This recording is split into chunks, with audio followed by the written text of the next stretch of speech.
Apparently, Till Death Do Us Part doesn't cover finding your husband's secret life through a grocery store loyalty card. Especially when that secret life involves your neighbor, a discount Pinot Noir, and a shared rewards account that apparently I was the only one paying attention to.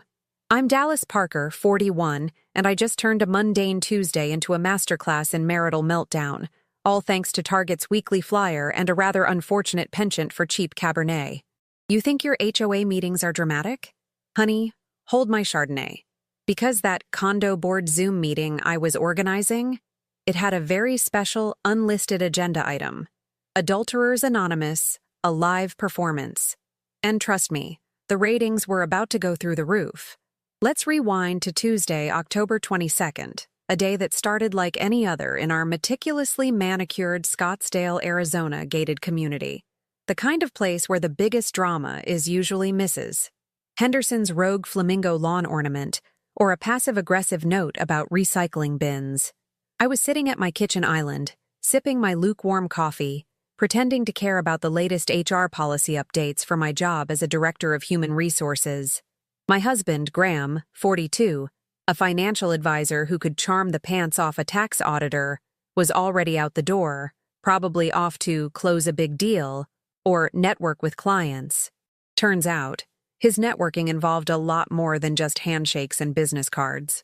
My morning ritual, after the initial caffeine jolt, usually involves a quick scan of my email for any personal offers. That day, it was the weekly Your Rewards update from our local upscale grocery store, the one with the organic kale and the artisanal cheese selection that screams, "I live in a gated community." Graham and I shared a joint account, because, marriage and efficiency. Or so I thought.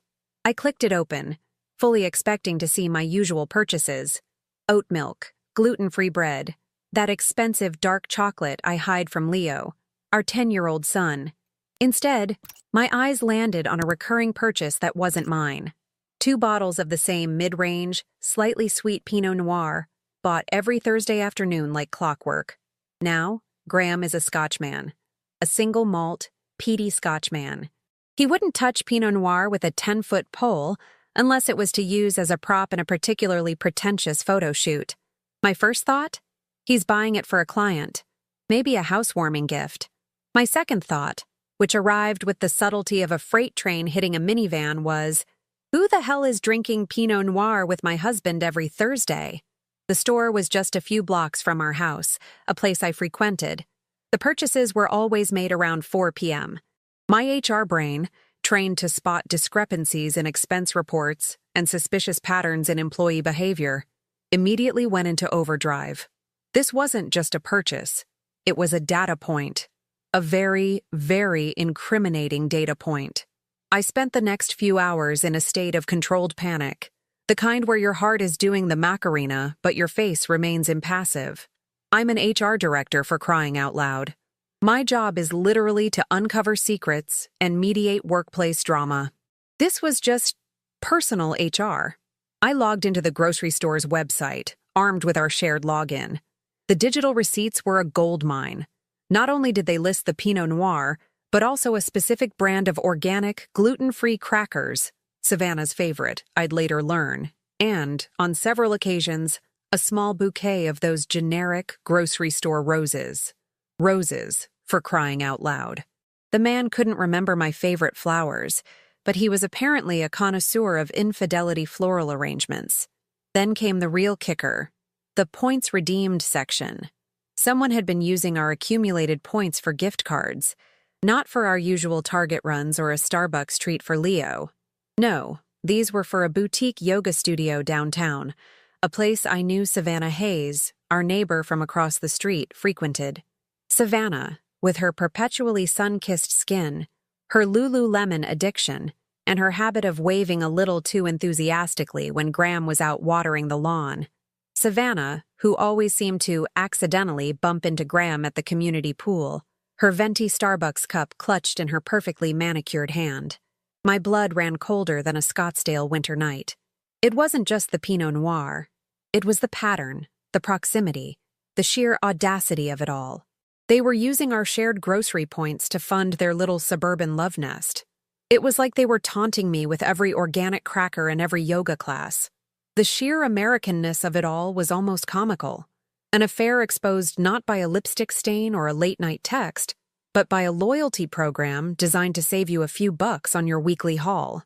It was the ultimate suburban betrayal, wrapped in a bow of consumer data. I didn't confront Graham immediately. Oh no, that's not my style. I'm an HR director. We gather evidence. We build a case. We ensure due process, even when the process involves tearing down your entire life. I spent the next 2 weeks in a silent, seething fury, a masterclass in emotional suppression. Every time Graham would kiss me goodbye, or ask about my day, or even breathe in my direction, I'd be mentally cross-referencing his alibis with the grocery store timestamps. It was like living in a spy movie, but instead of international espionage, it was about who bought the organic blueberries. I started observing Savannah more closely. Her car was always gone on Thursdays around 3:30 p.m., returning around 5:30 p.m. Graham's client meetings often coincided with those exact hours. The puzzle pieces, once scattered and seemingly unrelated, were now snapping into place with a horrifying clarity. It was like watching a slow-motion train wreck, except I was the one tied to the tracks, and the conductor was my husband, waving cheerfully. The idea for the Zoom meeting came to me during one of my late-night evidence-gathering sessions. I was scrolling through our HOA's notoriously dull online forum, where people debated the merits of different drought-resistant plants and complained about dog walkers. And there it was, a notice for the next quarterly community board meeting via Zoom. A light bulb, or perhaps a neon sign flashing "Revenge," went off in my head. A Zoom meeting. The ultimate symbol of modern, corporate, slightly impersonal communication. Perfect. I envisioned it. The little Brady Bunch squares on the screen. The awkward silences. The inevitable technical glitches. It was all so perfectly, ridiculously American. And it would be the perfect stage for my grand reveal. I wasn't going to scream or throw things. That's for amateurs. I was going to use the tools of my trade. Meticulous planning, strategic communication, and a complete lack of emotional vulnerability. I was going to turn their sordid little affair into a corporate presentation, complete with bullet points and a Q&A session. The first step was to get my ducks in a row. Not just the grocery store receipts, but call logs, texts, the texts, and even a few strategically placed outdoor security camera screenshots that, purely by coincidence, showed Graham's car parked a little too close to Savannah's driveway on those fateful Thursday afternoons. I compiled everything into a neat, organized digital folder labeled Project Pinot Noir. It was a masterpiece of investigative HR, if I do say so myself. Then came the delicate art of the invitation. I couldn't just send a blanket invite. This had to be surgical. I needed Savannah, her husband Ethan, and, most importantly, my lawyer, Evelyn Reed. Evelyn is a force of nature, a pit bull in a designer suit, and she specializes in family law. She'd handled some of the nastiest divorces in Maricopa County, and I knew she'd appreciate the theatricality of my plan. I called her, laid out the entire sordid tale, and watched her initially stunned silence turn into a slow, appreciative grin. "Dallas," she said, "you're either clinically insane or a genius. Either way, I'm in." That's when I knew I had found my co-conspirator. The next challenge was getting Savannah and Ethan to the meeting. I couldn't just tell them it was about their affair. That would defeat the element of surprise. I needed a plausible cover. And in a gated community like ours, what's more plausible than a community safety and architectural review board update? It was vague enough to be innocuous, yet important enough to warrant their presence, especially since Ethan was on the HOA board, a fact I intended to exploit. I sent out personalized Zoom invites, making sure the subject line was suitably bland and official. Important community update. Mandatory attendance. The irony was not lost on me. I remember thinking, as I clicked send on those invitations, that this wasn't just about revenge. It was about reclaiming my narrative. It was about showing Graham and Savannah that I wasn't some clueless suburban wife, easily dismissed. I was Dallas Parker, HR director, and I was about to deliver the most devastating performance review of their lives. And it was going to be live, unedited, and absolutely unforgettable. The stage was set, the players were unknowingly assembled, and the curtain was about to rise on the most awkward, hilarious, and utterly brutal Zoom call Scottsdale had ever seen. The only thing missing was the popcorn, but I figured the sheer schadenfreude would be snack enough. The 2 weeks leading up to the Zoom meeting felt like an eternity, yet simultaneously sped by in a blur of calculated moves and internal monologues worthy of a Shakespearean tragedy, if Shakespeare had written about suburban infidelity and grocery store points. I moved through my days with a serene, almost unnerving calm. Graham, oblivious as a golden retriever chasing a laser pointer, seemed to interpret my quietude as a newfound appreciation for his busy schedule. He'd offer a quick peck on the cheek, mumble something about a late client dinner, and I'd just smile. A tight, knowing smile that he, in his self-absorbed bubble, mistook for understanding. Every "I love you, honey," he uttered, felt like a tiny, exquisite jab, and I'd mentally add it to the growing pile of evidence. Savannah, on the other hand, was a masterclass in performative neighborliness. She'd wave from her driveway with an extra flourish, her Lululemon leggings gleaming in the Arizona sun, her Starbucks venti cup a permanent fixture in her hand. One afternoon, she even brought over a plate of her infamous gluten-free almond cookies, a peace offering I now realized was probably baked with the same flour she'd bought with my loyalty points.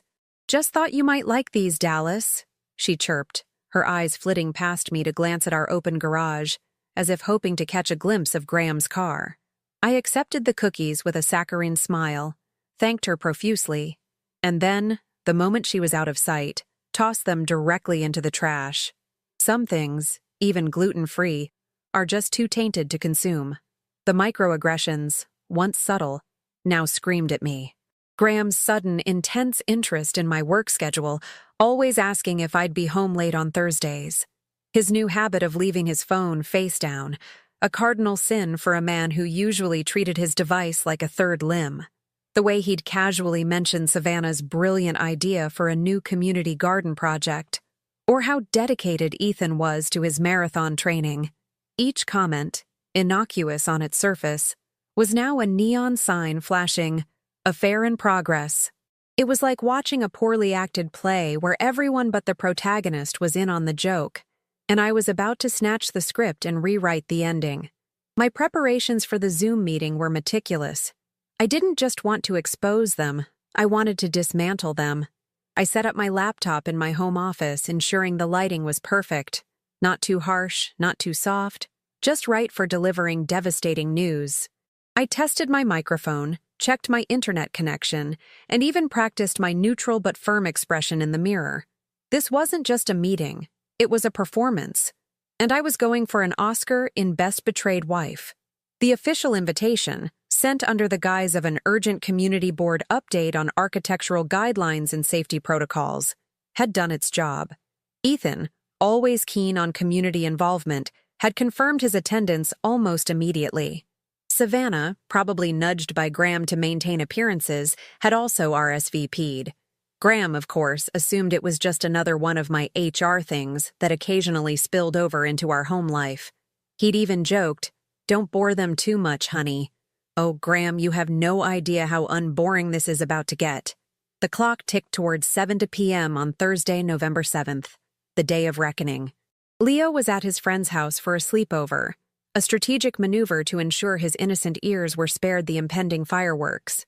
I poured myself a glass of water, no Pinot Noir for me tonight, thank you very much, and took a deep breath. My heart was thrumming, a low, steady beat of anticipation. It wasn't nerves. It was pure, unadulterated adrenaline. One by one, the participants started to trickle into the Zoom room.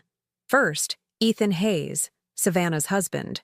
He looked tired, his usual marathon runner's glow replaced by a faint pallor.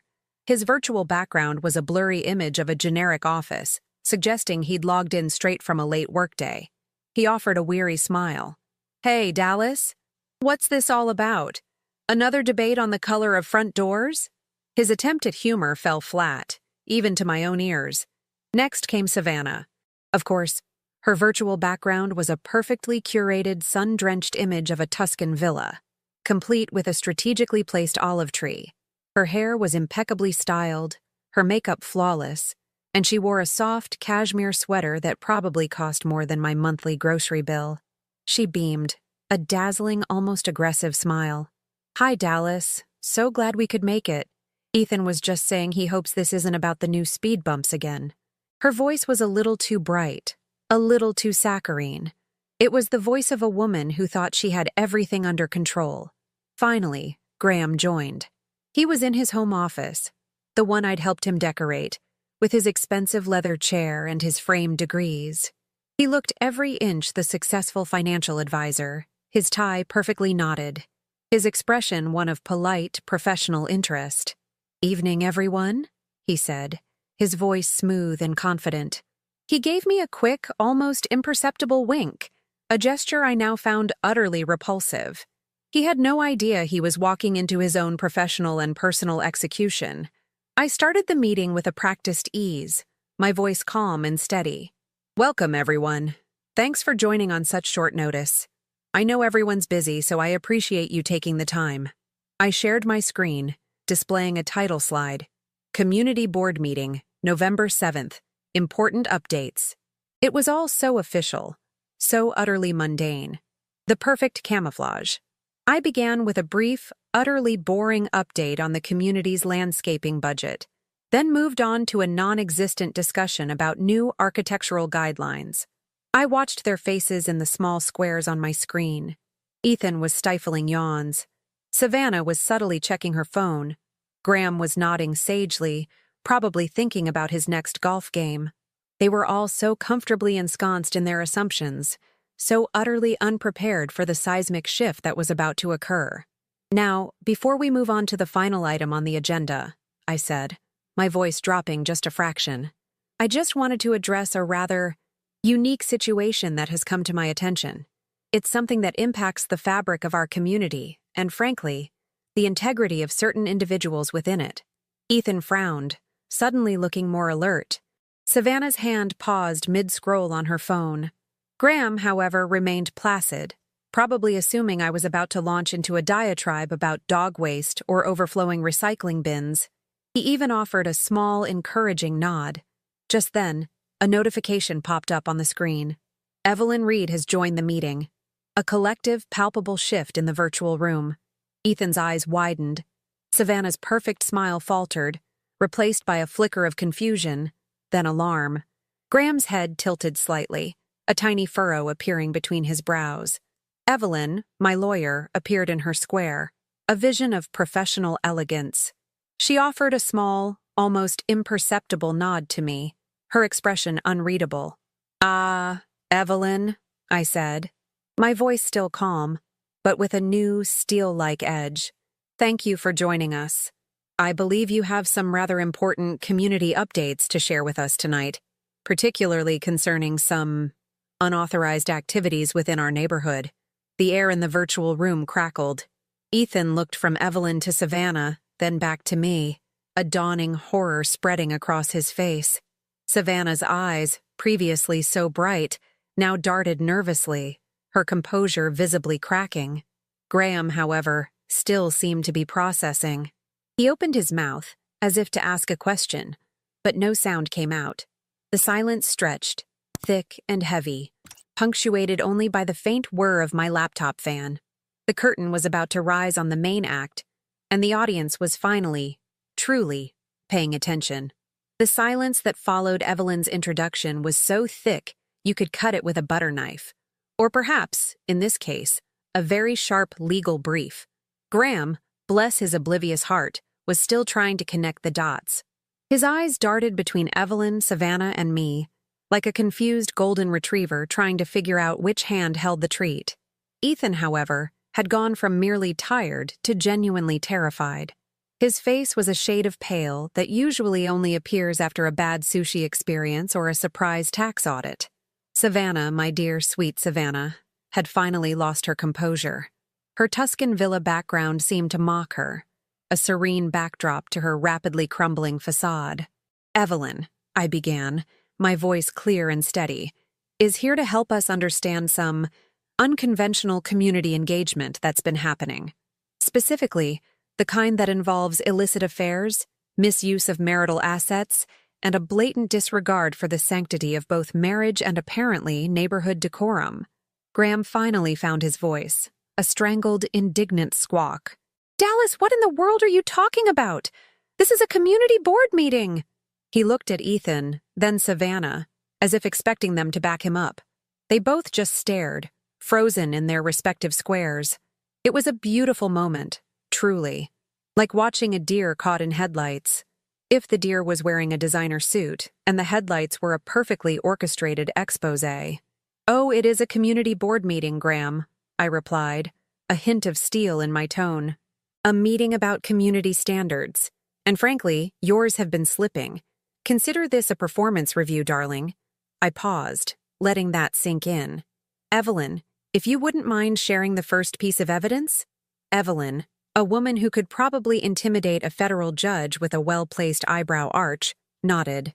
"Of course, Dallas. Good evening, everyone. My name is Evelyn Reed, and I specialize in family law and asset protection." She looked directly at Graham. "Mr. Spencer, my client, Dallas Spencer, has provided me with a rather extensive dossier of your recent activities. Shall we start with the business trips to Scottsdale?" Graham's jaw dropped. Literally. It hung open like a broken garage door. Savannah gasped, a small pathetic sound. Ethan, meanwhile, looked like he was about to spontaneously combust. This was the crucial discovery, the moment I knew I had them. It wasn't just the affair, it was the proof. The meticulously gathered receipts, the flight itineraries, the hotel bookings, all paid for with our joint credit card, mind you. The digital breadcrumbs he thought he'd cleverly erased, but which I, the HR professional, knew how to track. "You see," I continued, leaning slightly into the camera, a predatory glint in my eye.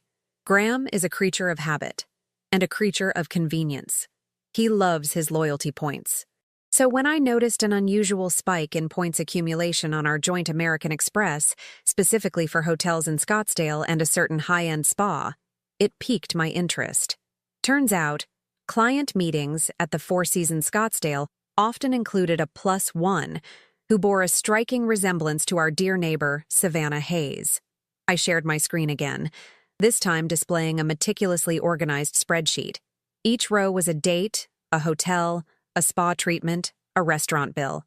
And in a separate column, a small, almost imperceptible photo, a grainy but undeniable image from a hotel security camera showing Graham and Savannah, arm in arm, entering an elevator. The dates perfectly aligned with Graham's late client dinners and Savannah's girls' weekend getaways. "Now, I'm no detective," I said, a wry smile playing on my lips. "But when the girls' weekend coincides with the client meeting at the same luxury resort, and the girls happen to be you, Savannah, and the client happens to be my husband, Graham, well, even I, the supposedly naive suburban wife, start to connect the dots, especially when those dots are paid for with my hard-earned money." Savannah burst into tears. Not a quiet, dignified cry, but a full-blown, snot-and-all sob. "Graham, how could you?" she wailed, as if he was the one who had just exposed her affair to her husband and the rest of the virtual neighborhood. It was a masterclass in deflection, truly, but I wasn't buying it. Ethan finally snapped. "Savannah, what the hell is this? Scottsdale? You told me you were at your sister's in Flagstaff." His voice was a guttural roar, completely unlike his usual mild-mannered demeanor. The quiet marathon runner had finally hit his breaking point. Graham, still pale, tried to regain some semblance of control. "Dallas, this is a misunderstanding. Savannah and we were discussing a potential investment opportunity, a new development in Scottsdale," he stammered, his usual smooth delivery completely gone. It was pathetic. "An investment opportunity," I repeated, my voice dripping with sarcasm. "Right. And I suppose the couple's massage and the do not disturb sign were just part of the due diligence, correct? Because last I checked, Fidelity doesn't offer a romantic getaway package for prospective clients." Evelyn then chimed in, her voice cutting through the rising chaos. Mr. Spencer, Mrs. Hayes, the evidence is quite compelling. We also have text message exchanges, social media DMs, and even a few rather intimate photos that were accidentally synced to a cloud account, Mr. Spencer shares with my client. That was the real kicker. Graham had been so careless, so arrogant. He'd synced his phone to our shared family cloud, assuming I'd never look. But I did. Oh, I looked. And what I found was a treasure trove of incriminating evidence, a digital diary of their sordid little affair. It was like finding a hidden camera in your own living room, except the camera was his own phone, and the footage was of his betrayal. So, you see, I explained, addressing the camera as if giving a corporate presentation, this isn't just about a broken marriage. This is about a breach of trust, a calculated deception, and frankly, a rather sloppy attempt at hiding it. And as an HR professional, I'm a stickler for accountability. So I decided to take a leaf out of my own playbook, a thorough investigation, a clear presentation of facts, and a decisive course of action.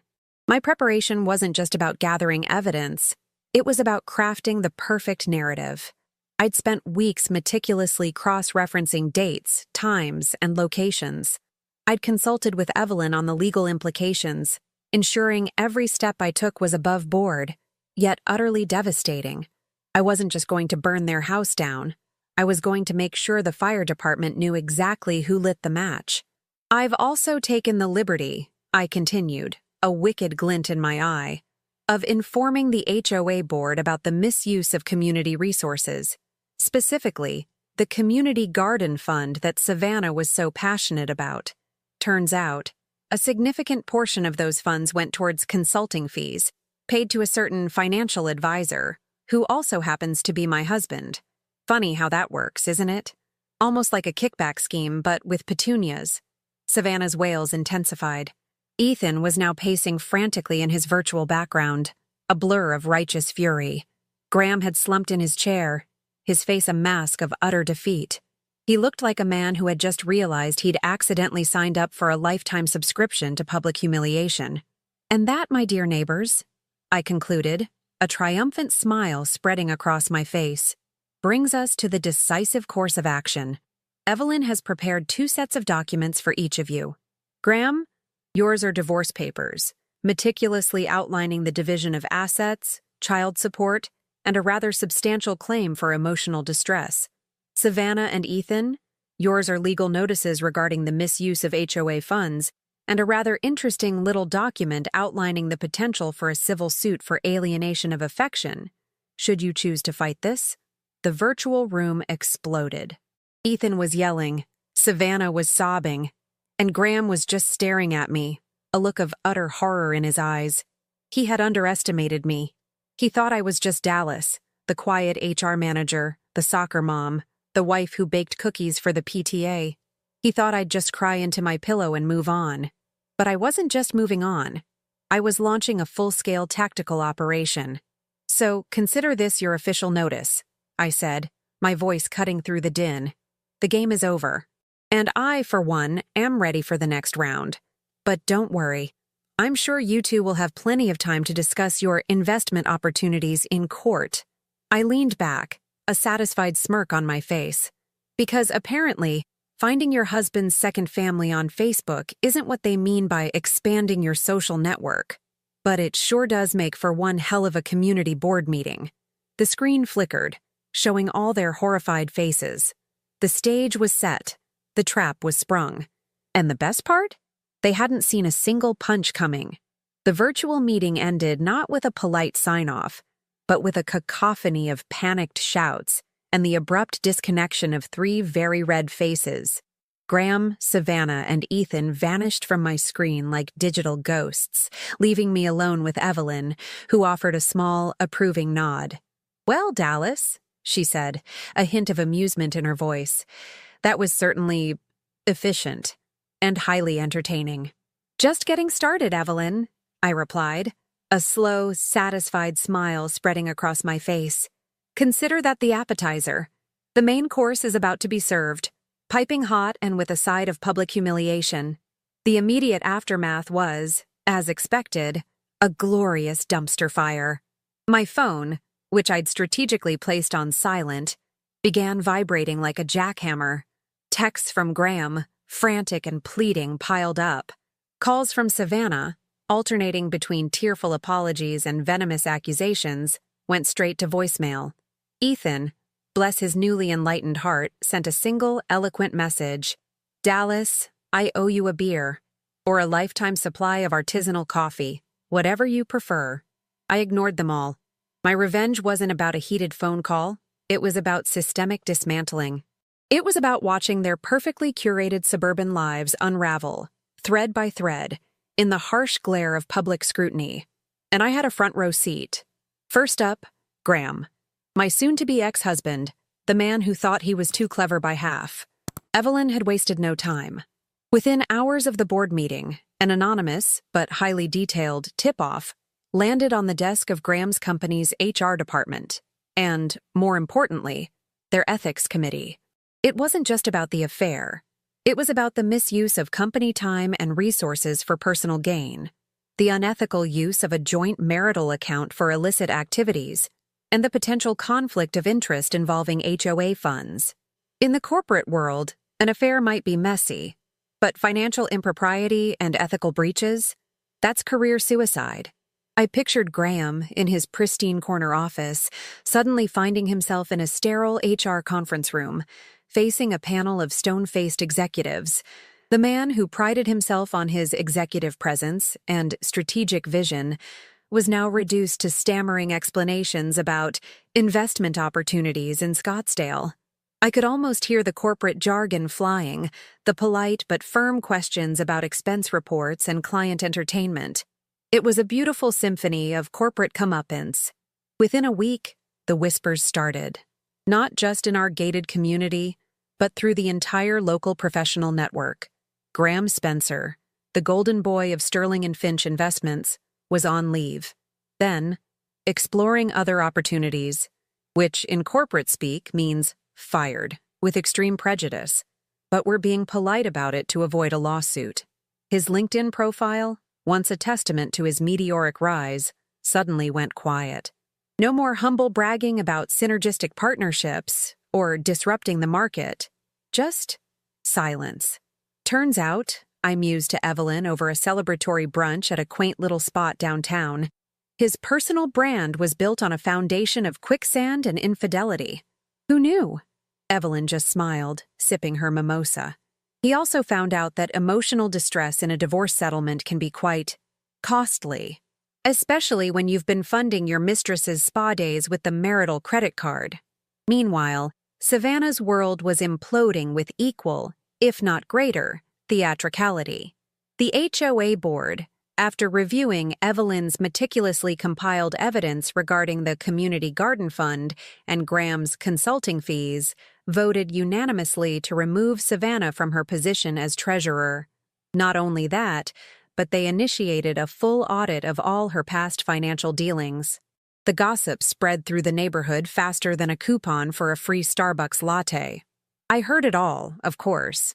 Not because I was actively seeking it out, though, let's be honest, I wasn't exactly avoiding it either, but because suburban gossip is like kudzu. It grows everywhere, and it's impossible to stop. Mrs. Henderson from 2 doors down, a woman whose entire social life revolved around the HOA, called me, ostensibly to check in. "Dallas, honey, I just wanted to say, I'm so sorry. About everything," she cooed, her voice practically vibrating with barely contained glee. "And about Savannah. Well, we all knew something was off with those garden funds. Who needs a $500 artisanal bird bath when the sprinklers are broken, right?" "Right, Mrs. Henderson," I replied, suppressing a giggle. Priorities. Savannah, the queen of the cul-de-sac, was now a pariah. Her carefully cultivated image as the benevolent, community-minded socialite shattered. No more brunch invitations, no more book club meetings, no more girls' night out at the country club. Her Tuscan villa, once a symbol of her impeccable taste, now stood as a monument to her hypocrisy. Its perfectly manicured lawn, a stark contrast to the chaos within. And then there was Ethan. Poor, bewildered Ethan. He was, in a twisted way, the only one who came out of this with a shred of dignity. After his initial fury, he'd confronted Savannah, who, according to Mrs. Henderson's highly detailed report, seriously, that woman was a one-woman intelligence agency, had tried to gaslight him, claiming I was mentally unstable and making things up. But the evidence was undeniable. The texts, the photos, the Scottsdale receipts. Ethan, a man of quiet integrity, filed for divorce. And in a move that made me almost cheer, he also filed a civil suit against Graham for alienation of affection, a legal concept so deliciously old-school and dramatic, it felt like something out of a 1950s melodrama. It's like watching a real-life episode of Desperate Housewives, but with more legal fees and less perfect hair, I told Evelyn. The final, unexpected twist came from Graham's parents, the Spencers. They were old money, old school, and very concerned with appearances. When the full extent of Graham's professional and personal disgrace came to light, they did what any self-respecting, image-conscious WASP family would do. They cut him off. Not entirely, of course. They weren't monsters, but they significantly reduced his access to the family trust and made it clear that his lifestyle choices were no longer their problem. Graham, who had always relied on his family's safety net, suddenly found himself facing the harsh reality of being a middle-aged, unemployed, divorced man with a tarnished reputation and dwindling funds. Well, that's just a cherry on top of this whole delicious revenge Sunday, I thought, watching a news report about a local charity event that Graham usually chaired, now being led by someone else. He always thought he was invincible. Turns out karma's got a pretty good aim.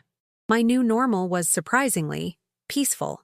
The divorce proceedings were moving along swiftly, thanks to Evelyn's bulldog tenacity and Graham's complete lack of a defense. The house, once filled with the ghosts of a dying marriage, felt lighter, cleaner. I was rediscovering myself, one sarcastic comment at a time. I was Dallas Spencer, not just Graham Spencer's wife, or the soccer mom, or the HR manager. I was the woman who had meticulously planned and executed the most satisfying act of poetic justice this side of a Lifetime movie. The most gratifying part? Graham, in his desperation, actually tried to appeal to my good nature. He called, begging for me to call off the dogs, to reconsider. "Graham," I said, my voice calm and utterly devoid of emotion, "you made your bed. Now you get to lie in it. And frankly, darling, it looks like a twin-sized mattress in a studio apartment, which is a far cry from the king-sized one you shared with 2 women. He hung up. And I smiled. Because sometimes, the best revenge isn't a blazing inferno, but a slow, methodical burn that leaves nothing but ashes. And a really good story. They say time heals all wounds. I say time, a good lawyer, and a healthy dose of schadenfreude heal most wounds. It's been a year since the great suburban implosion. A year since my life went from a perfectly curated Pinterest board to a glorious, chaotic dumpster fire. And honestly, I wouldn't trade it for anything. The divorce from Graham was finalized with the efficiency of a well-oiled machine, largely thanks to Evelyn, who I now consider less a lawyer and more a guardian angel with a killer wardrobe and a penchant for dismantling patriarchal nonsense. The settlement was fair, surprisingly so, given Graham's initial attempts to cling to every last penny like a drowning man to a life raft. He learned, the hard way, that when you're caught with your hand in the cookie jar and someone else's wife, your negotiating power tends to plummet faster than a tech stock after a bad earnings report. Graham, bless his oblivious heart, is now living in a rather modest condo in a less than desirable part of town.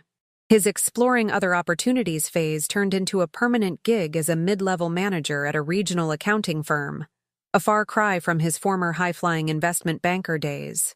I heard he tried to get back into the country club, but his membership was quietly not renewed. The Spencers, his old money parents, had made their point.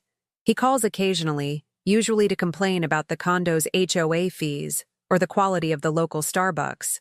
I usually just offer a polite, "Oh, that's a shame, Graham," anyway, and then proceed to tell him about my latest solo trip to a charming B&B in Sonoma. It's a small, petty pleasure, but sometimes those are the best kind. Savannah? Oh, Savannah. Her Tuscan villa, once the envy of the neighborhood, became a monument to her downfall. The HOA audit revealed a few more creative accounting practices, leading to some hefty fines and a permanent ban from any and all community committees. Her social life, once a whirlwind of charity galas and designer brunches, evaporated faster than a forgotten ice cream cone on a Phoenix sidewalk in July. Ethan, to his credit, went through with the divorce, citing irreconcilable differences and a newfound aversion to community garden initiatives. He even sent me a thank you card and a gift certificate to my favorite local bookstore. Who knew a shared enemy could forge such unlikely, yet satisfying alliances? My son, Leo, bless his resilient heart, has adjusted beautifully. He saw his mom go through hell and come out swinging, and I think that taught him more about strength and self-respect than any perfectly curated family vacation ever could. We still live in the house, which now feels less like a prison and more like a sanctuary. I've redecorated, purging every trace of Graham's man cave aesthetic and replacing it with things that actually make me happy. Think less beige, more vibrant art, less golf trophies, more books and plants.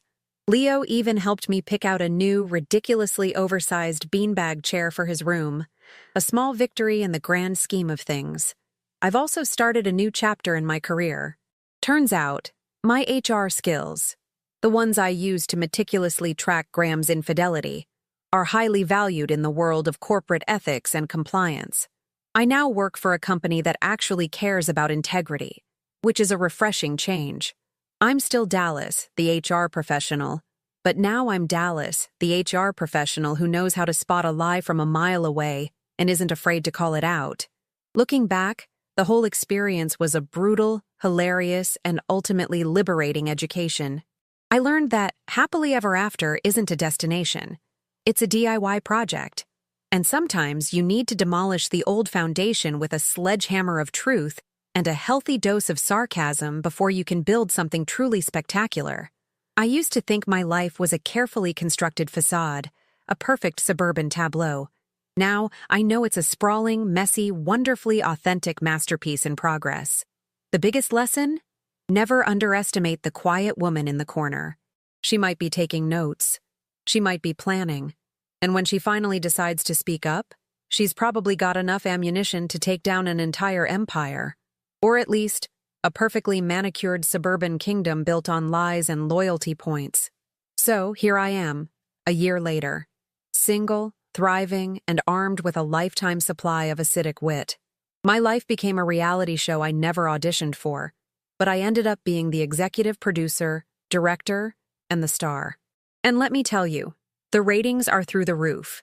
Because sometimes, the best way to find yourself is to get completely lost, then burn the map and forge your own path.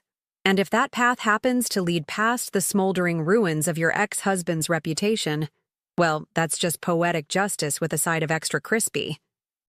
And that wraps up today's story. Now we want to hear from you. Where are you watching from? Drop your city or country in the comments, and let's see how far these stories reach. If this story moved you or gave you chills, give it a like, share, and subscribe for more powerful stories.